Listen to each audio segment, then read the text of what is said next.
Macam mana pilihan raya berkembang di Persekutuan Tanah Melayu? Dalam bab 8.1, pilihan raya berkembang daripada peringkat Majlis Perbandaran ke peringkat negeri. Pilihan raya tempatan bermula selepas Ordinan Pilihan Raya Pihak Berkuasa Tempatan 1950 diperkenalkan. Pada tahun 1951, pilihan raya Majlis Perbandaran pertama diadakan di Georgetown, Pulau Pinang. Pada tahun 1952, pilihan raya Majlis Perbandaran Kuala Lumpur pula diadakan dan UMNO MCA mula bekerjasama membentuk perikatan. Pada tahun 1954, pilihan raya negeri diadakan dan perikatan UMNO MCA menang besar.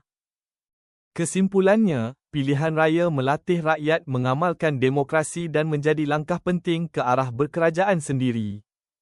Sambung ulang kaji di mykelas.com. Jangan lupa like and share.